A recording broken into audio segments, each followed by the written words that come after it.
En una decisión unánime, la Corte Suprema de los Estados Unidos dio un paso adelante en contra del Estado administrativo, específicamente contra la administración Biden, en un caso que giraba en torno a la pregunta central de si las personas podían demandar a las agencias federales. La administración Biden argumentaba que las agencias federales estaban exentas de este tipo de demandas. Sin embargo, la Corte Suprema de Estados Unidos rechazó ese argumento y ahora abrió ampliamente la puerta para que se presenten muchas más demandas en un futuro cercano. Permíteme retroceder por un momento y explicar de qué se trataba este caso. La mayoría de las personas que ven el episodio de hoy probablemente ya saben qué es un informe de crédito. Básicamente, es un archivo continuo sobre tu vida económica. Contiene detalles sobre tu historial de tarjetas de crédito, si pagas tus cuentas a tiempo o no, cuánto crédito tienes disponible, si has presentado recientemente una quiebra, si estás activamente en cobranza de deudas, y así sucesivamente. Está vinculado a tu número de seguro social, y este archivo es básicamente el expediente de tu vida que los bancos y otras agencias de consumo usan al determinar si te prestan dinero o hacen negocios contigo. En la década de 1960, los informes de crédito de las personas eran diferentes de lo que son hoy en día. En primer lugar, eran bastante secretos, lo que significa que los banqueros y prestamistas podían ver lo que había en tu informe, pero tú no podías. En segundo lugar, si había algún error en tu informe de crédito, si algo no estaba bien, estabas prácticamente bloqueado. No había un mecanismo real para corregir cualquier tipo de inexactitud. En resumen, aunque incluso en aquel entonces los informes de crédito eran críticos para determinar si podías obtener un préstamo o la tasa de ese préstamo, eran secretos, inaccesibles, y solo tenías que rezar para que no hubiera errores en tu archivo en particular. Debido a esta configuración general, en octubre de 1970 se aprobó algo llamado Ley de Informe de Crédito Justo por el Congreso, y luego fue firmada por el presidente Richard Nixon.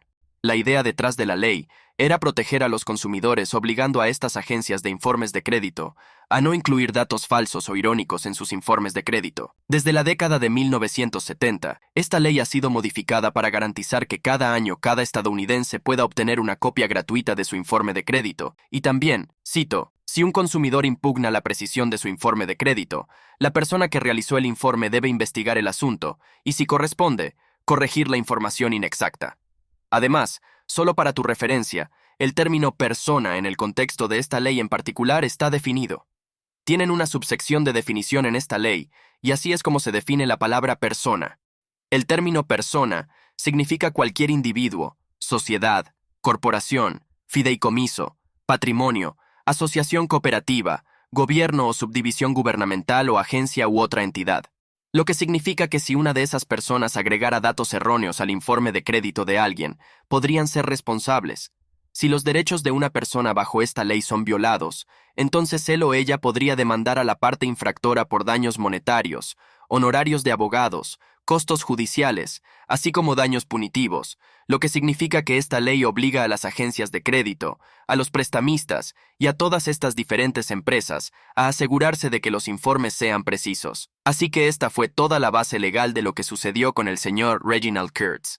Reginald Kurtz es un hombre de Pensilvania cuya puntuación de crédito se dañó cuando el Servicio de Vivienda Rural del USDA declaró erróneamente en su informe de crédito que algunos de sus préstamos estaban atrasados. El señor Kurtz acusó al USDA de violar la FCRA cuando la agencia reportó sus préstamos como morosos, a pesar de que él los había pagado. En resumen, el USDA informó a estas agencias de crédito que el señor Kurtz no estaba pagando sus préstamos a tiempo, cuando en realidad los había pagado. Obviamente, esto estaba creando un efecto negativo en su puntuación de crédito. El señor Kurtz demandó al USDA argumentando que habían violado sus derechos bajo la Ley de Informe de Crédito Justo. Por otro lado, la administración Biden intentó desestimar todo el caso argumentando que el gobierno federal está inmune a tales demandas y que la Ley de Informe de Crédito Justo no renunciaba a esa inmunidad soberana del gobierno. Inicialmente, la Corte de Distrito, es decir, la Corte Inferior, falló a favor de la decisión de la administración Biden. Sin embargo, el señor Kurtz apeló la decisión argumentando que el USDA sugirió incorrectamente que el Congreso debe promulgar una exención estatutaria explícita de la inmunidad soberana para que la exención sea efectiva. Y de hecho, el Tercer Circuito de Apelaciones decidió en favor del señor Kurtz, revirtiendo la decisión de la Corte Inferior. Al respaldar al señor Kurtz, la Corte de Apelaciones del Tercer Circuito señaló la definición de persona en la Ley de Informe de Crédito Justo, que incluye cualquier gobierno o subdivisión gubernamental o agencia. La Corte de Apelaciones también afirmó que permitir demandas contra agencias federales estaría en línea con el objetivo del Congreso de garantizar un informe de crédito justo y preciso, ya que el gobierno federal es el mayor empleador y acreedor en los Estados Unidos. Significativamente, la Corte encontró tanto en la letra como en el espíritu de la ley que el gobierno federal puede ser demandado. Como era de esperar, la administración no aceptó esta decisión y pidió a la Corte Suprema de Estados Unidos que interviniera en el caso y revisara los detalles. En el recurso ante la Corte Suprema de Estados Unidos, el USDA argumentó que, si se permite que la decisión de la Corte de Apelaciones a favor del señor Kurtz se mantenga, permitiría que el gobierno se vea rutinariamente amenazado con una responsabilidad monetaria sustancial por sus actividades diarias de empleo y préstamo. Argumentó en su petición que las exenciones de la inmunidad soberana federal deben ser expresadas inequívoca y claramente, pero que la Ley de Informe de Crédito Justo no contiene el tipo de renuncia inequívoca y clara de la inmunidad soberana que requiere la ley. El USDA afirmó que la cuestión presentada ante la Corte Suprema es un asunto de gran importancia porque incluso si el gobierno prevaleciera en demandas, una victoria final sobre los méritos no vindicaría los intereses protegidos por la inmunidad soberana. La inmunidad soberana, argumentó el USDA, es una inmunidad contra demandas, no solo estar exento de responsabilidad. Esencialmente, la posición del gobierno aquí era que las agencias federales estaban exentas de este tipo de demandas debido al principio general de inmunidad soberana, a menos que un estatuto exceda en eliminar la inmunidad soberana de una agencia dada. A menos que específicamente digan que la inmunidad soberana está eliminada, al menos esos siguen siendo sus argumentos. De hecho, así fue como la Procuradora General de la Administración Biden resumió generalmente los argumentos. Cito: el principio fundamental de la inmunidad soberana también es un tema importante por derecho propio, independientemente de los dólares y centavos. La inmunidad frente a demandas protege a la nación de intervenciones no anticipadas en los procesos de gobierno. El Congreso está encargado por la Constitución de Estados Unidos de establecer el equilibrio entre crear derechos y deberes federales y establecer remedios privados para vindicar y hacer cumplir los mismos. Decisiones judiciales que permitan demandas privadas por daños monetarios contra el soberano sin su consentimiento perturbarían ese equilibrio y pondrían una tensión injustificada en la capacidad del gobierno para gobernar de acuerdo con la voluntad de sus ciudadanos. Después de escuchar argumentos de ambas partes y sobre el tema, la Corte Suprema de Estados Unidos votó por unanimidad 9-0 a favor del señor Kurtz, escribiendo en su decisión final, cito: pensamos que el Tercer Circuito tomó la decisión correcta en este caso. La Ley de Informe de Crédito Justo efectúa una renuncia clara a la inmunidad soberana.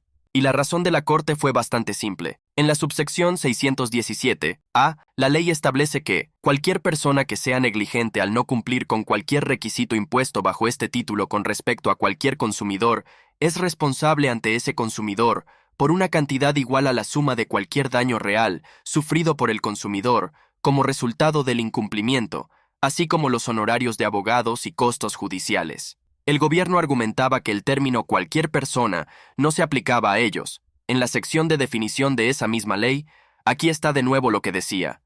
El término persona significa cualquier individuo, sociedad, corporación, fideicomiso, estado, asociación cooperativa, gobierno o subdivisión gubernamental o agencia u otra entidad. En esas pocas palabras, en efecto, despojó a la inmunidad soberana. Llevaron 3 años de acción legal para que la Corte Suprema de los Estados Unidos dejara claro lo que ya estaba claro desde el principio, que el gobierno puede ser demandado por este tipo de fallas. Y como te imaginarás, los abogados que representaban al señor Kurtz estaban bastante emocionados con esta decisión.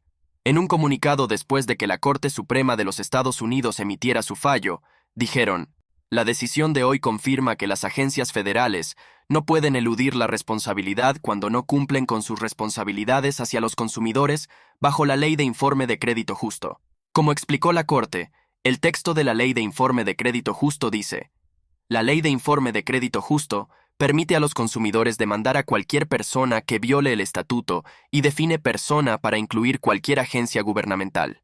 La implicación de fallar a favor del ciudadano estadounidense promedio, dado el recurso, el gobierno federal es de hecho el mayor empleador y el mayor acreedor en los Estados Unidos. Así que tal vez sería un buen momento para recordarte que cada estadounidense tiene derecho a obtener una copia gratuita de su informe de crédito. Si no lo has hecho recientemente, te recomendaría que lo hagas. Puedes obtener una copia gratuita de tu informe de crédito en www.annualcreditreport.com. Y por cierto, mencionaré que este sitio web no está patrocinando este episodio en absoluto. Solo te informo que ese es el sitio web al que debes ir. Si revisas tu informe y notas algún error cometido por el gobierno federal de Estados Unidos, gracias a esta decisión de la Corte Suprema de Estados Unidos, ahora puedes demandar al gobierno por violar tus derechos y por afectar negativamente tu puntuación de crédito. Muy bien, si deseas leer la decisión completa que acaba de salir de la Corte Suprema de Estados Unidos, si deseas leer el texto completo de la Ley de Informe de Crédito Justo, o si deseas un enlace directo a ese sitio donde puedes obtener tu informe de crédito gratis tú mismo, encontrarás todo eso en la descripción debajo de este video donde puedes consultarlos. Hasta la próxima. Soy tu presentador Roman de The Epoch Times. Mantente informado y lo más importante, mantente libre. En otro ejemplo de cómo las sustancias químicas extrañas se están volviendo prácticamente ubicuas en la dieta moderna estadounidense, un nuevo estudio acaba de publicar que un pesticida asociado a la infertilidad se ha encontrado en más del 80% de las personas que viven aquí, en Estados Unidos. Específicamente, este artículo se publicó en la revista Ciencia de la Exposición y la Epidemiología Ambiental, y se titulaba Un estudio piloto de los alimentos y la orina de los adultos de Estados Unidos, desde 2017 hasta 2023. El término estudio piloto significa que es la primera vez que se mide algo así y que debe haber una buena razón para hacerlo. Chlormequat. El peligroso pesticida que llega a los Estados Unidos.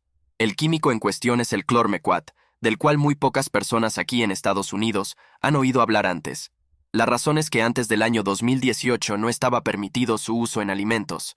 En el contexto de este estudio en particular se describe así, cito, el cloruro de clormequat es un producto químico agrícola registrado por primera vez en los Estados Unidos en 1962 como regulador del crecimiento de las plantas. Aunque actualmente solo se permite su uso en plantas ornamentales en los Estados Unidos, una decisión de la EPA en 2018 permitió la importación de alimentos, principalmente granos, tratados con cloruro de clormequat.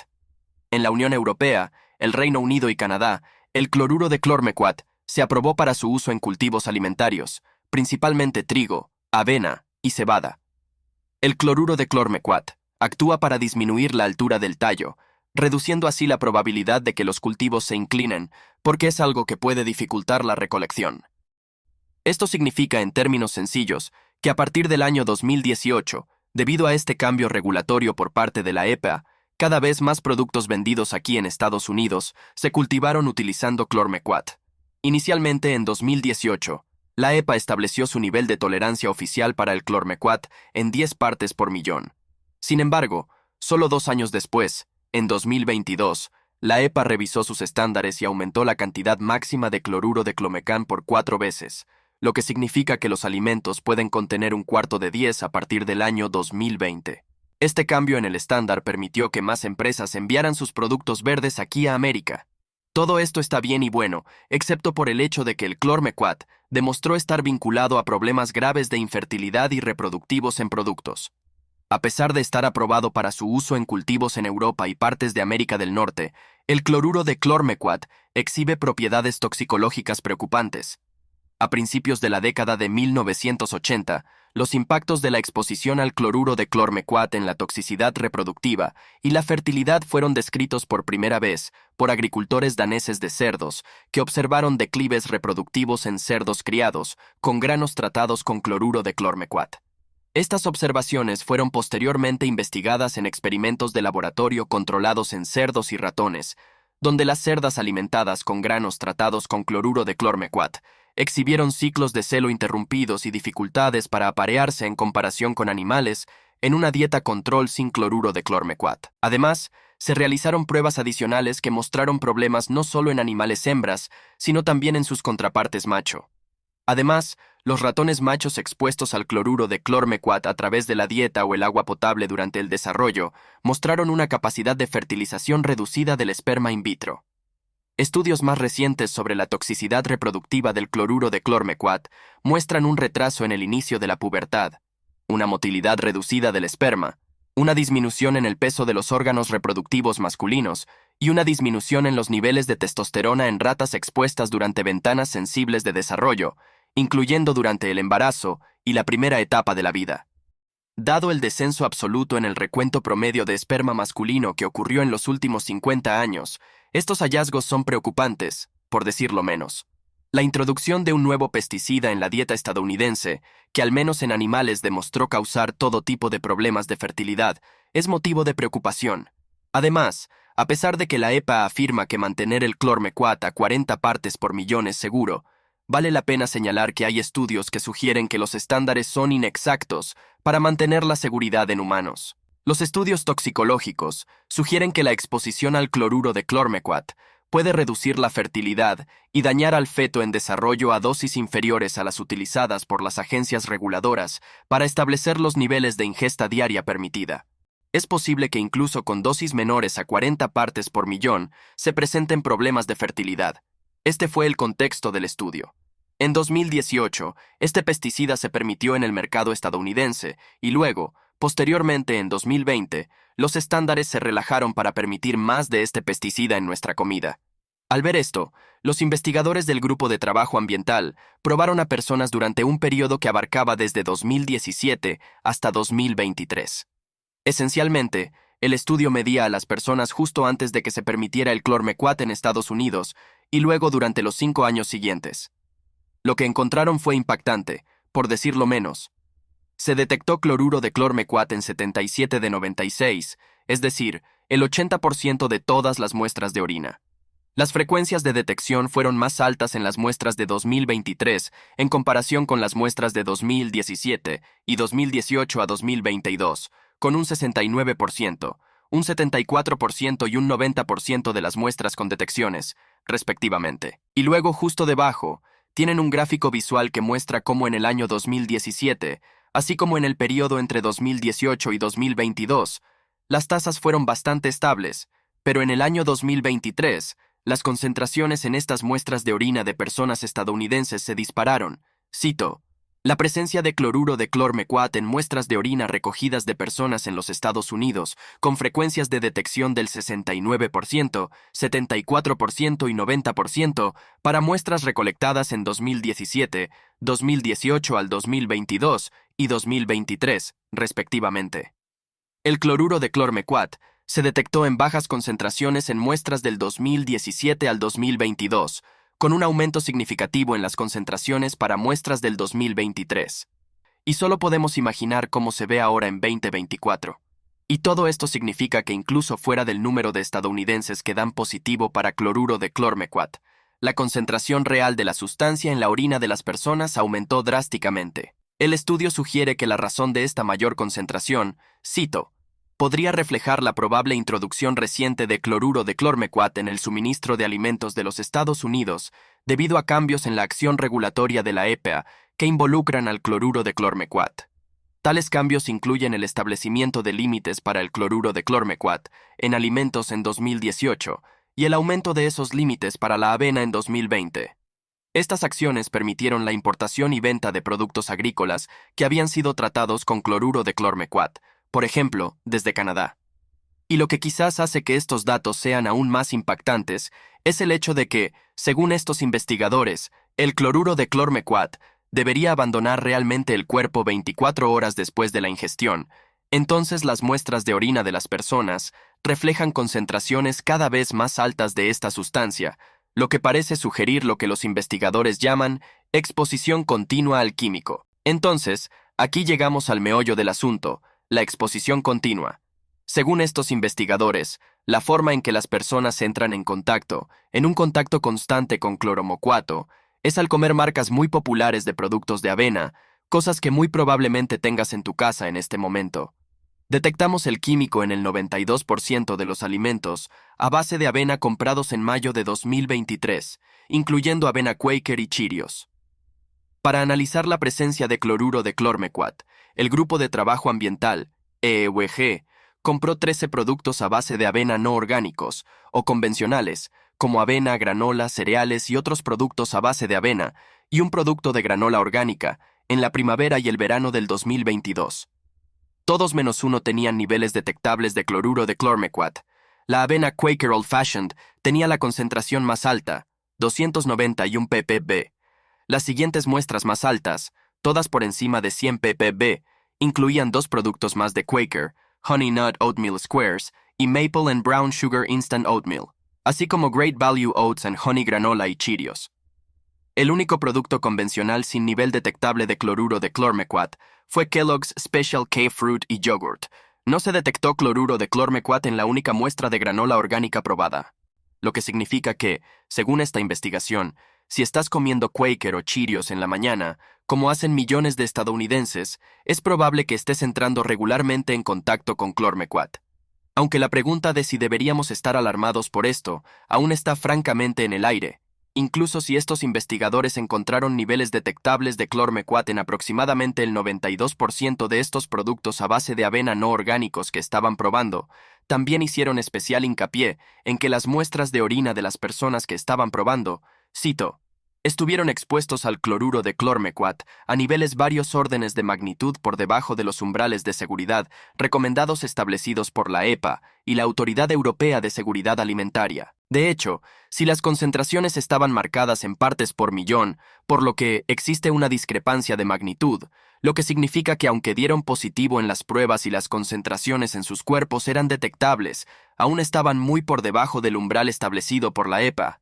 Sin embargo, a pesar de esto, todavía existen múltiples problemas potenciales señalados por los investigadores. Los estudios toxicológicos sobre el cloruro de clormequat sugieren que puede ser necesario reevaluar estos umbrales de seguridad, debido, entre otras razones, a estudios que muestran que ratones y cerdos expuestos a dosis inferiores a estos umbrales de la EPA mostraron fertilidad reducida. Un análisis encontró que la exposición al cloruro de clormequat a una dosis equivalente a un nivel utilizado para determinar el umbral de la EPA, alteró el crecimiento fetal, así como el metabolismo y la composición corporal en ratones neonatales. Además de estos estudios basados en animales, otro aspecto destacado por esta investigación es la capacidad de reacción a algún otro medicamento que la persona pueda estar tomando. Además, los umbrales regulatorios no consideran los efectos adversos de las mezclas de productos químicos que pueden afectar al sistema reproductivo, los cuales han demostrado causar efectos aditivos o sinérgicos a dosis inferiores que las exposiciones químicas individuales. Estos factores plantean preocupaciones sobre los posibles efectos en la salud asociados con los niveles actuales de exposición, especialmente para individuos en el extremo superior de exposición en las poblaciones generales de Europa y los Estados Unidos. En cuanto a las empresas que fabrican estos productos a base de avena, afirman que todo está en orden y que están siguiendo las pautas federales. Por ejemplo, después de que se publicó esta investigación, General Mills emitió una declaración diciendo lo siguiente: todos nuestros productos cumplen con todos los requisitos regulatorios. La seguridad alimentaria siempre es nuestra máxima prioridad en General Mills, y nos aseguramos de que nuestra comida se prepare y se empaque de la manera más segura posible. Y es probable que eso sea cierto, pero supongo que la pregunta subyacente es si estos requisitos regulatorios son suficientes. En este momento, a pesar de estos estudios con animales, la EPA cree que lo son. Como resultado, más del 80% de los estadounidenses ahora tienen niveles detectables de este pesticida en sus cuerpos. Si eso en última instancia se prueba que es seguro a largo plazo, o tal vez, solo el tiempo lo dirá. Si deseas reducir la cantidad de clormequat en la dieta de tu familia, según las pruebas realizadas por estos investigadores, notaron que los productos orgánicos parecen tener menos de este pesticida que los productos convencionales. Cito, de 25 productos de avena convencional probados, 23 tenían niveles detectables de cloruro de clormequat, lo que equivale al 92%. Uno de cada 8 productos de avena orgánica tenía el producto químico, lo que equivale al 12%. Lo que significa que, en la práctica, si buscas tener menos de este pesticida en la dieta de tu familia, debes comenzar a comprar cereales y avena orgánicos. Si deseas leer la totalidad de esta investigación sobre pesticidas, incluí varios enlaces en la descripción a continuación. Si eres el tipo de persona que le gusta profundizar. Hasta la próxima, soy tu presentador Roman de The Epoch Times. Mantente informado y lo más importante, mantente libre. A pesar que una destacada subagencia gubernamental bajo el sello del Departamento de Seguridad Nacional calificó las elecciones del 2020 como las más seguras en la historia estadounidense, un nuevo estudio publicó que la amplia expansión del voto por correo, así como el fraude resultante, casi con certeza cambiaron el resultado de la carrera presidencial del 2020. Este estudio fue comisionado por el Instituto Heartland bajo el título, cito, ¿Quién ganó realmente las elecciones del 2020? Midiendo el efecto del fraude electoral por votos por correo en la carrera entre Trump y Biden por la Casa Blanca. Antes de sumergirnos en los resultados del análisis real, primero tengo que darte un poco de contexto sobre este estudio en particular. Hace aproximadamente 2 meses, en diciembre, el Instituto Heartland, junto con Rasmussen, realizaron una gran encuesta a votantes estadounidenses preguntándoles sobre las elecciones del 2020. Esta encuesta encontró que 1 de cada 5 votantes por correo cometió algún tipo de fraude electoral. Específicamente en el voto por correo, se les hicieron una serie de otras preguntas relacionadas con el voto por correo. Aquí están algunos de los resultados principales. Cito, el 17% de los votantes por correo admitieron que en 2020 votaron en un estado donde ya no eran residentes permanentes. El 21% de ellos admitieron que completaron una boleta para un amigo o un miembro de la familia. El 17% de ellos dijo que firmaron una boleta para un amigo o un miembro de la familia con o sin su permiso. Y luego se hicieron otras 2 preguntas a los encuestados, no solo a las personas que votaron por correo, sino a todos los votantes encuestados. Una de las preguntas fue sobre sus amigos, familiares y conocidos, y esa pregunta reveló que, aparte de ellos mismos, 10% de todos los encuestados afirmaron conocer a un amigo, familiar, compañero de trabajo u otro conocido que admitió haber emitido un voto por correo en 2020 en un estado que no era el de su residencia permanente. Además, la segunda pregunta indicó que, al 8% de todos los votantes les ofrecieron algún tipo de pago o recompensa por votar en las elecciones de 2020. Así, con esta encuesta como base, el Instituto Heartland realizó un análisis profundo para ver exactamente qué sucede cuando se combinan los resultados de la encuesta que muestra aproximadamente 1 de cada 5 personas admitiendo algún tipo de fraude, con el hecho de que en el año 2020, aproximadamente 43% de todos los votos fueron enviados por correo.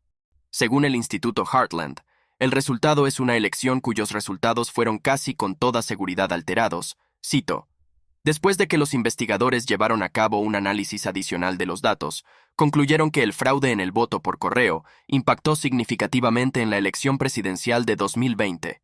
También encontraron que, sin la enorme expansión de los votos por correo durante la pandemia, que a menudo se realizó sin aprobación legislativa, el expresidente Trump probablemente habría ganado. En resumen, aquí está el hallazgo principal que los investigadores escribieron en el estudio. Si la elección del 2020 se hubiera llevado a cabo como todas las elecciones nacionales durante los últimos 2 siglos, en las que la gran mayoría de los votantes emitieron votos en persona en lugar de por correo, Donald Trump casi con certeza habría sido reelegido. Como discutimos hace un momento, la encuesta que lanzó inicialmente el estudio descubrió que 1 de cada 5 votantes cometió algún tipo de fraude en el voto por correo.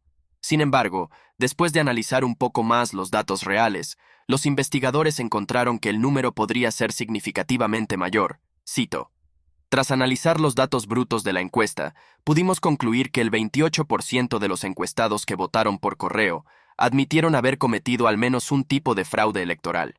Esto significa que más de 1 de cada 4 votos emitidos por correo en 2020 probablemente fueron emitidos fraudulentamente y no deberían haber sido contados. Y la razón por la que pueden decir que estos votos probablemente fueron emitidos fraudulentamente es porque lo que estas personas admitieron en esa encuesta es ilegal en casi todas las circunstancias en los 50 estados. Por ejemplo, al discutir la idea de que 21% de los encuestados afirmaron haber llenado el voto en nombre de otra persona. Aquí está lo que uno de esos investigadores nos dijo aquí en el Epoch Times en una entrevista telefónica después de que se publicó el estudio. Hay excepciones limitadas donde un comportamiento encuestado puede ser legal, como completar una boleta por correo en nombre de otro votante si esa persona es ciega, analfabeta o discapacitada y solicita asistencia. Sin embargo, tales casos estaban dentro del margen de error y no fueron estadísticamente significativos. La siguiente pregunta lógica que plantearon en el estudio fue, ¿cuáles serían las implicaciones? ¿Qué significaría si el fraude afectara el resultado? Para responder a esa pregunta, analizaron los 6 estados clave que el expresidente Trump oficialmente perdió en el año 2020: Arizona, Georgia, Michigan, Nevada, Pensilvania y Wisconsin. Teniendo en cuenta que los votantes por correo favorecían abrumadoramente a Joe Biden, los investigadores llevaron a cabo varios escenarios diferentes, basados en los datos que arrojó la encuesta. Luego calcularon los resultados electorales en los 6 estados bajo diferentes escenarios, cada uno con un porcentaje asumido más bajo de boletas fraudulentas, que iba desde el 28.2% hasta el 1%. Para cada uno de los 29 escenarios que evaluaron, los investigadores calcularon el número estimado de boletas fraudulentas, que luego se restaron del total de votos del 2020 para generar una nueva estimación de los totales de votos. En general, de los 29 escenarios diferentes presentados en el estudio, los investigadores concluyeron que el expresidente Trump habría ganado las elecciones del 2020 en todos menos en 3.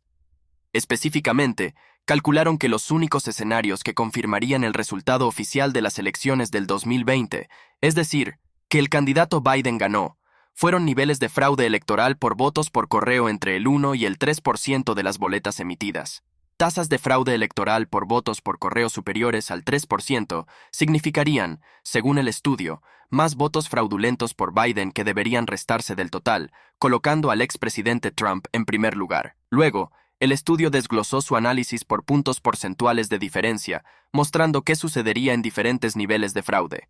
Si los niveles de fraude en el voto por correo estuvieran entre 1 y 2%, ninguno de los resultados cambiaría, y Joe Biden seguiría siendo el ganador. Si los niveles de fraude fueran exactamente del 3%, entonces los estados de Arizona y Georgia se revertirían a favor de Trump, pero Biden ganaría en ese escenario. Los cambios ocurren cuando se supera el 3%. Si los niveles de fraude en el voto por correo estuvieran entre 4 y 5%, entonces Trump ganaría en suficientes estados clave para forzar un empate en el colegio electoral, lo que posteriormente llevaría a una votación de las delegaciones estatales en la Cámara de Representantes, donde para ese momento los republicanos controlaban la mayoría de las delegaciones estatales y, por lo tanto, probablemente Trump ganaría. Si se llegara al 6% o más en el fraude del voto por correo, entonces no hay cuestión de delegaciones estatales. En todos esos escenarios Trump ganaría en el colegio electoral. No olvides que el análisis de la encuesta en la que se basó este estudio encontró que alrededor del 20 al 28% de los encuestados admitieron algún tipo de fraude, muy por encima del umbral del 6%. Aunque, para dar ambos lados del argumento, hay críticos de esa encuesta y específicamente de la forma en que se plantearon las preguntas. Por ejemplo, aquí en el Epoch Times discutimos la encuesta con el señor Jim Womack. Es el presidente del equipo de integridad electoral de Carolina del Norte, y después de revisar la encuesta así como el nuevo estudio que se basó en la encuesta, el señor Womack volvió con nosotros y nos dijo que las preguntas tenían algunas fallas. Cito: "Sabemos que hubo fraude en las elecciones del 2020, pero no se puede concluir que fuera del 20%, 10% o incluso 5% basado en la encuesta porque las preguntas que podrían llevar a tales conclusiones no estaban claras". Su principal crítica de las preguntas en esta encuesta en particular fue básicamente que mezclaba actividad legal e ilegal en una pregunta, lo que hacía difícil determinar cuál era el verdadero porcentaje de fraude. Por ejemplo, el 17% de los encuestados dijo que emitieron un voto en un estado donde ya no eran residentes permanentes.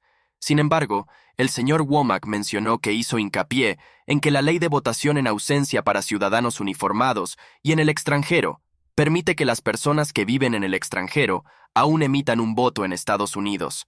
Eso significaría que el 17% de las personas que dicen que votaron en un estado donde ya no viven no equivale al 17% admitiendo fraude electoral.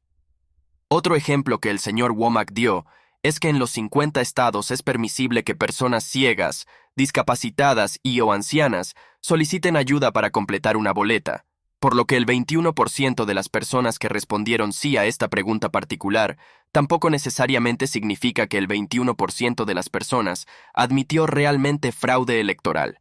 La crítica es que necesitas profundizar más en estas preguntas particulares para llegar a la verdad.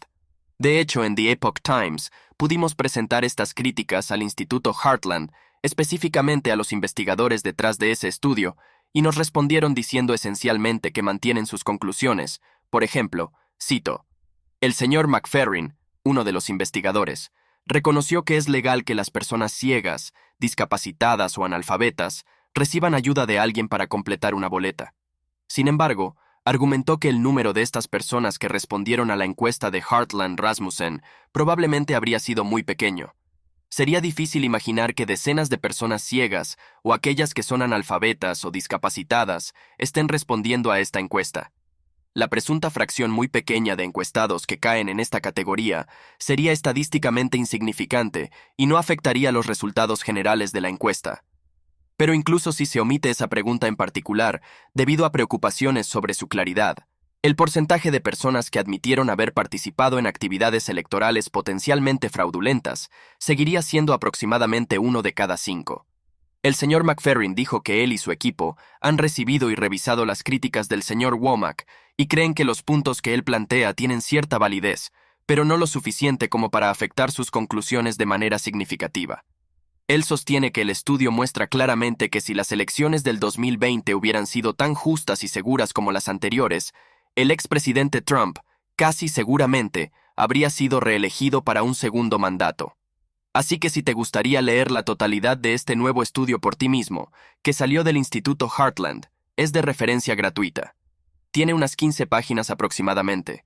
Si quieres echarle un vistazo por ti mismo, el enlace estará en la descripción debajo de este video si eres el tipo de persona que investiga hasta el final. Hasta la próxima, soy su presentador Roman de The Epoch Times. Manténgase informado y lo más importante, manténgase libre. En un giro inesperado de los acontecimientos, la señorita Gina Carano se unió con el hombre más rico del mundo, el señor Elon Musk, para presentar una demanda masiva contra Disney. Específicamente, si recuerdas, en agosto del año pasado, en agosto del 2023, Elon Musk publicó el siguiente anuncio en su página de Twitter. Si ha sido tratado injustamente por su empleador por publicar o dar like a algo en esta plataforma, financiaremos su factura legal. Sin límite. Por favor, háganoslo saber. Y de hecho, entre decenas de miles de personas que respondieron a ese anuncio estaba esta mujer aquí, la señorita Gina Carano. Ella es una ex luchadora de la UFC y actriz profesional. Respondió a las publicaciones de Elon Musk y eventualmente los abogados contratados por Elon Musk se pusieron en contacto con Gina y ahora están llevando su caso, y es realmente un caso interesante. De hecho, permíteme retroceder por un momento y preparar el escenario adecuadamente para explicar lo que realmente le sucedió a la señorita Gina Carano. Para empezar, aquí está Disney, la corporación, que una vez fue el emblema mismo de la pureza americana. Pero, recientemente enfrentaron desafíos masivos, incluyendo una pérdida asombrosa de aproximadamente 79,000 millones de valor de mercado solo en los últimos 3 años. Y si bien las razones de su pérdida son variadas, el incidente que ocurrió en relación con la señorita Gina Carano realmente ayuda a explicar un gran componente del porqué. Disney estaba en la cima en el año 2021, su precio de las acciones estaba en su punto más alto, nadaban en efectivo, y entre sus muchos lanzamientos nuevos estaba una serie llamada The Mandalorian, dentro del universo de Star Wars, y en ese momento era uno de los programas más vistos en línea. Sin embargo, en febrero del 2021, 2 de los actores principales en The Mandalorian, Gina Carano y el señor Pedro Pascal, hicieron 2 declaraciones políticas muy diferentes, incluso aunque ambos usaron analogías con los nazis y el Holocausto para expresar su punto. Lucasfilm, propiedad de Disney, decidió despedir solo a uno de ellos. Así que comparemos las 2 declaraciones que se hicieron. Por un lado, tenemos al señor Pedro Pascal, quien publicó esta imagen en Instagram. En su publicación, comparó a la mitad del país que apoyaba al expresidente Trump con los nazis de 1945, así como con los confederados de 1865. Por otro lado, tenemos a la señorita Gina Carano, quien publicó esta imagen en las redes sociales mostrando a una mujer judía siendo perseguida en Polonia durante la ocupación nazi. Escribió el siguiente mensaje sobre esa foto. Los judíos eran golpeados en las calles, no por soldados nazis, sino por sus vecinos, incluso por niños. Porque la historia está editada, la mayoría de las personas hoy en día no se dan cuenta de que para llegar al punto en el que los soldados nazis podían fácilmente arrestar a miles de judíos, el gobierno primero hizo que sus propios vecinos los odiaran simplemente por ser judíos. ¿Cómo es eso diferente de odiar a alguien por sus opiniones políticas? Es probable que su publicación hecha en el año 2021 se refiriera a la discriminación que estaban experimentando las personas no vacunadas en ese momento, lo que incluía cosas como declaraciones deshumanizadoras de los medios de comunicación principales y de los funcionarios gubernamentales, exclusión de instalaciones cerradas e incluso la pérdida de sus trabajos y carreras si se negaban a vacunarse. O quizás era una referencia al hecho de que la mitad del país estaba siendo etiquetada como nazis. Estas fueron las dos declaraciones políticas hechas por las dos estrellas de The Mandalorian. El señor Pedro Pascal comparó el apoyo a Trump con los nazis, mientras que Gina Carano sugirió que demonizar a un grupo de personas podría llevar al genocidio. ¿No creerías que nada le pasó al señor Pedro Pascal? A la señorita Gina Carano la despidieron. Según Lucasfilm, subsidiaria de los estudios Walt Disney, emitieron un comunicado dando su razón, a través de uno de sus portavoces, para la decisión de despedir a Gina Carano. Cito: Gina Carano actualmente no trabaja para Lucasfilm y no hay planes para que lo haga en el futuro. Sin embargo, sus publicaciones en redes sociales denigrando a personas basadas en identidades culturales y religiosas son evidentes e inaceptables. La ironía allí es bastante obvia. Si vuelves a mirar su publicación en redes sociales, no hay nada que puedas argumentar razonablemente que denigre a las personas basándose en sus identidades culturales o religiosas, a diferencia de la publicación de Pedro Pascal, que sí está sin duda denigrando a personas basadas en posturas políticas. A pesar de esto, la carrera del señor Pedro Pascal no se vio afectada, mientras que a la señorita Gina Carano no solo la despidieron de su trabajo, sino que incluso su agencia decidió dejarla como cliente. Sin embargo, en otro giro quizás irónico del destino, este incidente tuvo lugar en febrero del año 2021, que resultó ser el punto más alto en el precio de las acciones de Disney. Desde ese incidente, el precio de las acciones de Disney se desplomó casi un 50%, borrando decenas de miles de millones en valor de mercado. Por mucho valor que haya perdido, parece que este incidente ahora será una espina legal en el costado de Disney. Justo ayer, 3 años completos después de que fuera despedida, Gina Carano publicó una larga declaración anunciando su demanda contra Disney. Esto es lo que escribió: Hoy es un día importante para mí. Estoy presentando una demanda contra Lucasfilm y Disney. Después de mis 20 años de construir una carrera desde cero y durante el mandato del antiguo CEO de Disney, Bob Chapek, Lucasfilm emitió un comunicado en Twitter despidiéndome de The Mandalorian. Cito: Actualmente Gina Carano no trabaja para Lucasfilm y no hay planes para que lo haga en el futuro. Sin embargo, sus publicaciones en redes sociales denigrando a personas basadas en identidades religiosas son inaceptables. Nada podría estar más lejos de la verdad. La verdad es que me estaban cazando por todo lo que publicaba, incluso por cada publicación a la que le daba like, porque no estaba en línea con la narrativa aceptable de ese momento. Mis palabras fueron consistentemente tergiversadas para demonizarme y deshumanizarme como una extremista de derecha. Fue una campaña de difamación, intimidación y silenciamiento, destinada a destruirme.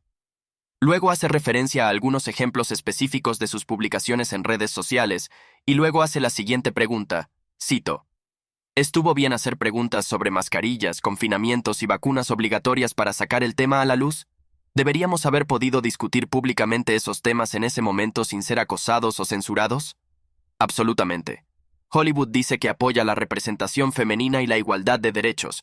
Entonces, ¿por qué se les permitió a mis compañeros de reparto masculinos hablar sin acoso y sin cursos de reeducación o terminación, pero a mí no se me concedió el mismo derecho a ejercer mi libertad de expresión?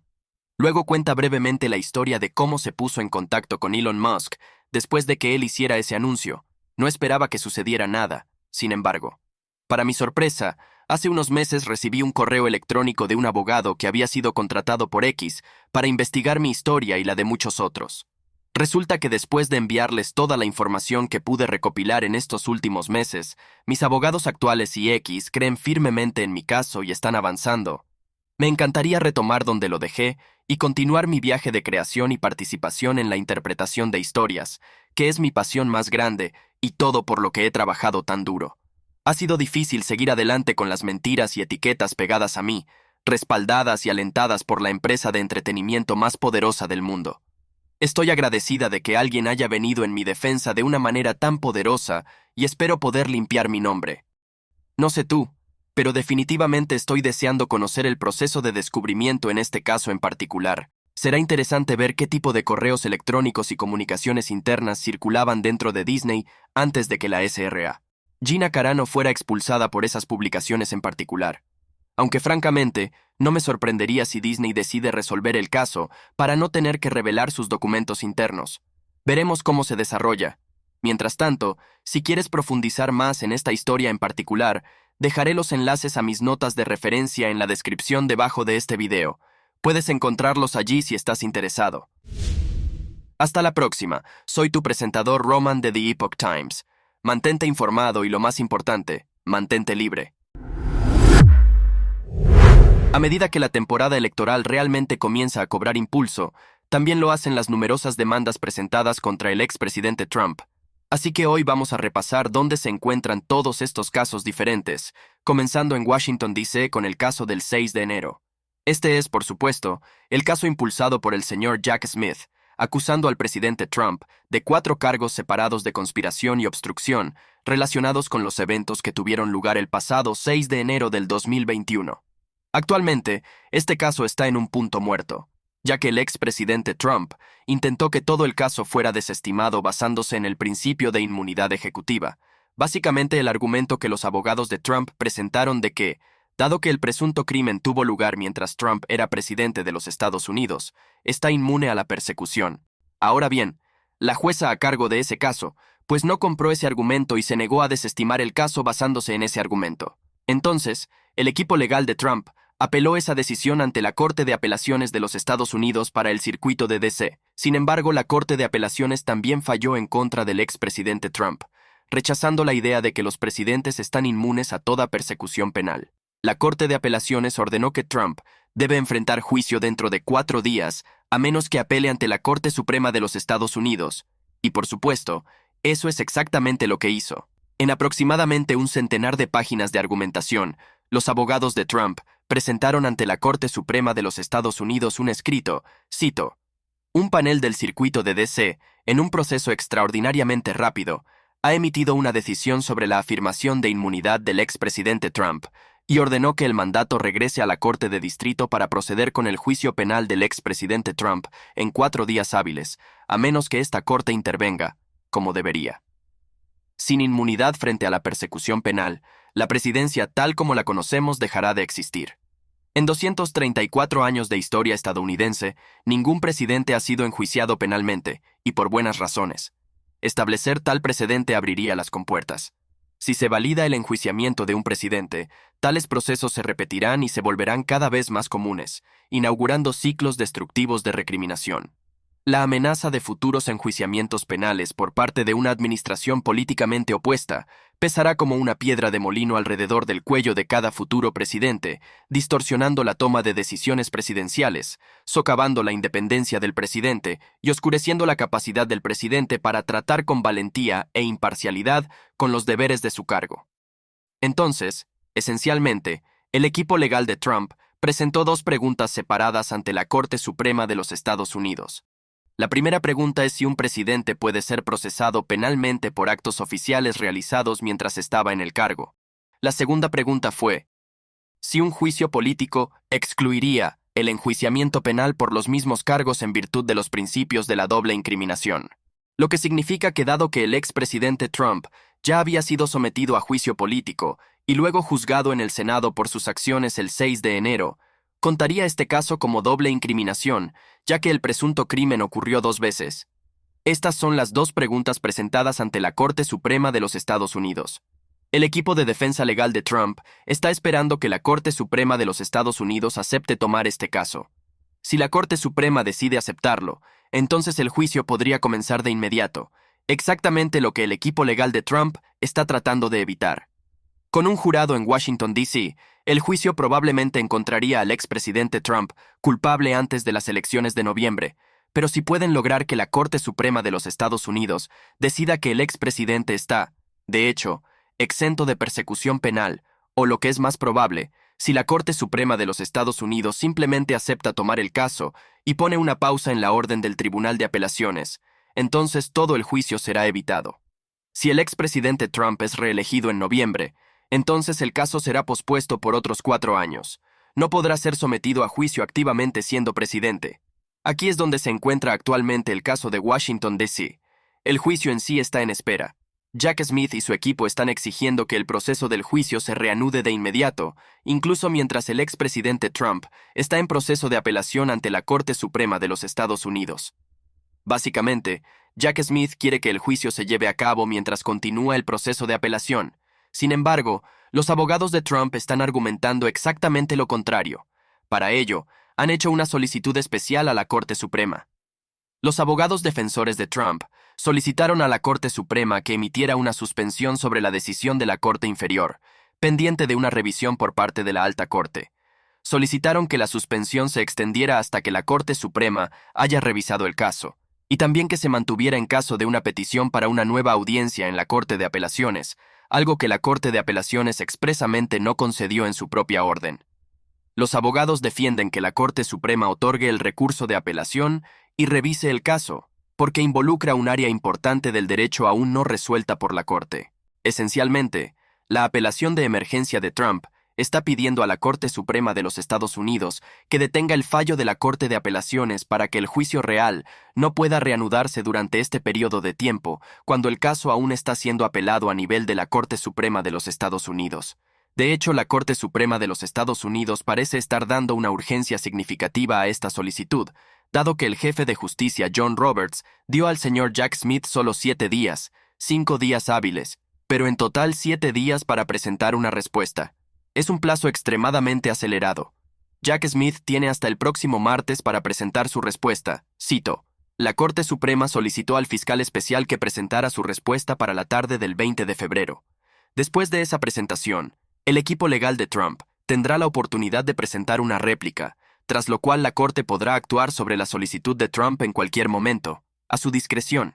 Así que tendremos que esperar y ver cómo decide la Corte Suprema de los Estados Unidos en este asunto particular.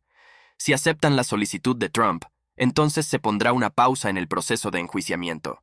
Sin embargo, si rechazan la solicitud, entonces es probable que el proceso se reinicie de inmediato. Esperemos y veamos qué sucede realmente. Mientras tanto, dirijámonos a Nueva York, donde hay varios juicios en curso contra el expresidente Trump. En este momento hay 3 casos que se están desarrollando aquí en relación con el expresidente Trump. El primer caso es el caso de Jean Carroll, quien recientemente fue otorgada un acuerdo de aproximadamente 83 millones en su demanda por difamación. Ahora, el expresidente Trump ya anunció que apelará ese veredicto en un futuro próximo, aunque parece que en este momento al menos no ha presentado ninguna apelación. Luego tenemos otro caso, el que fue presentado por la fiscal general de Nueva York, la SRA, Leticia James, contra el expresidente Trump, sus hijos adultos y la organización Trump. La afirmación aquí por parte de la fiscal general de Nueva York es que el expresidente Trump, así como su empresa, inflaron el valor de sus activos para obtener mejores condiciones de préstamo de diferentes bancos. El juicio en sí ya concluyó. El juez Arthur Engoron ya encontró culpable a Trump y a la organización Trump, y ahora está deliberando cuál será la pena. Esto es, por cierto, un juicio sin jurado, y hasta ahora él es quien decidió unilateralmente que Trump es culpable y es quien decidirá cuál será la pena real. Solo como referencia, la SRA. James está buscando lo siguiente. La señora James, una demócrata, busca $250 millones en multas y desea prohibir al expresidente Trump hacer negocios en Nueva York y participar en adquisiciones inmobiliarias en el estado durante 5 años. También busca que él y sus hijos sean impedidos de servir como ejecutivos de alto nivel en cualquier empresa en Nueva York. El anuncio oficial del juez Engoron se espera en cualquier momento, y probablemente en la próxima semana o 2 tendremos un fallo en cuanto a cuál será la pena. Aunque cualquiera que sea ese fallo, el expresidente Trump apelará todo este caso ante la Corte de Apelaciones de Nueva York, lo que significa que la decisión final en este caso probablemente llevará otro año o 2 en concretarse realmente. Entonces, ese es el segundo caso contra el expresidente Trump. El tercer caso es uno que la mayoría de las personas ya probablemente olvidaron, el caso de Stormy Daniels en relación al Hush Money Case. Este fue el caso presentado por el fiscal del distrito de Manhattan, el señor Alvin Bragg, y alega que el expresidente Trump falsificó sus documentos comerciales para pagar a una mujer que alegaba que estaban teniendo una aventura. Irónicamente, de todos los casos presentados contra el expresidente Trump, este fue en realidad el primero. Sin embargo, debido a todos los otros casos que surgieron desde entonces, este se quedó en un segundo plano. ya que el caso en Washington, D.C. se retrasó debido a la apelación ante la Corte Suprema de los Estados Unidos, que acabamos de discutir hace un momento. Bueno, el caso de Stormy Daniels ahora está siendo acelerado. El expresidente Trump fue acusado de 34 cargos en abril pasado, y el caso originalmente estaba programado para ir a juicio el 25 de marzo del 2024. Sin embargo, el expresidente Trump sería acusado 3 veces más ese año, con un juez federal en Washington, D.C., fijando una fecha de juicio para el 4 de marzo en un caso separado. Se esperaba que el caso Stormy Daniels se retrasara, según el fiscal del distrito. Por un tiempo, los expertos habían predicho que este podría ser el último de los 4 casos en ir a juicio. Pero el caso de Washington, D.C., ha sido retirado del calendario del juez desde entonces. Por lo tanto, el juez Juan Merchan de Nueva York celebrará una conferencia de programación esta semana para aclarar el calendario del caso, que podría reanudarse y llegar a juicio en marzo. Esa decisión está programada para el jueves. Lo que significa que dado que el caso de Washington D.C. quedó en suspenso indefinido, este caso de Stormy Daniels en Nueva York podría estar avanzando. El jueves de esta semana, mañana, el juez de Manhattan que supervisa este caso celebrará una audiencia y decidirá cuándo debería comenzar realmente el juicio. Para su referencia, el expresidente Trump estará presente en esta audiencia en Nueva York y, por lo tanto, mañana deberíamos tener una actualización sobre la fecha de inicio de este juicio de Stormy Daniels. Eso es todo lo que sucederá mañana. Sin embargo, en el condado de Fulton, Georgia, el juez que supervisa el caso de Rico de Trump tendrá una audiencia televisada mañana centrada en la señorita Fani y su relación personal con el señor Nathan Wade, el fiscal principal en el caso, constituyó una forma de mala conducta. Según el juez Scott McAfee, quien es el juez de Rico, esta es una audiencia seria que podría llevar a la descalificación de la señorita Fani Willis. Creo que está claro que la descalificación puede ocurrir si se presenta evidencia que presenta un conflicto o la apariencia de uno, y las presentaciones presentadas hasta ahora sobre este tema han presentado un conflicto de interés que no se puede resolver como una cuestión de ley. Específicamente, al observar la moción del acusado Roman, alegó una relación personal que resultó en un beneficio financiero para la fiscal del distrito, que ya no es una cuestión de especulación. El Estado ha admitido que existía una relación, y lo que queda por probar es la existencia y el alcance de cualquier beneficio financiero, nuevamente si es que lo hubo. Así que mañana podemos esperar ver estas diligencias televisadas en vivo. Además de la señorita Fani Willis y el señor Nathan Wade, habrá alrededor de una docena de otros testigos que estarán en el estrado para determinar si hubo alguna ganancia financiera impropia por parte de la señorita Fani Willis y luego, posteriormente, si debería ser descalificada del caso Rico de Trump. Así que hay mucho que esperar esta próxima semana. Si quieres profundizar en alguna de estas actualizaciones, lanzaré los enlaces a todas mis notas de referencia que estarán en la descripción de este video. Si eres el tipo de persona que le gusta profundizar en los detalles. Hasta la próxima, soy tu presentador Roman de The Epoch Times. Mantente informado y lo más importante, mantente libre.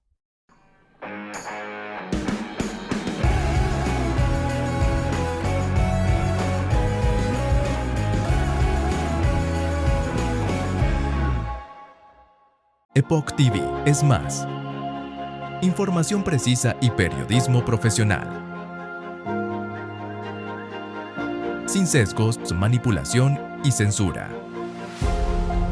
Trabajamos con sólidas bases éticas que nos permite llegar donde las plataformas de redes sociales no lo permiten. Ahora, síguenos en nuestra plataforma. Vamos hacia Epoch TV.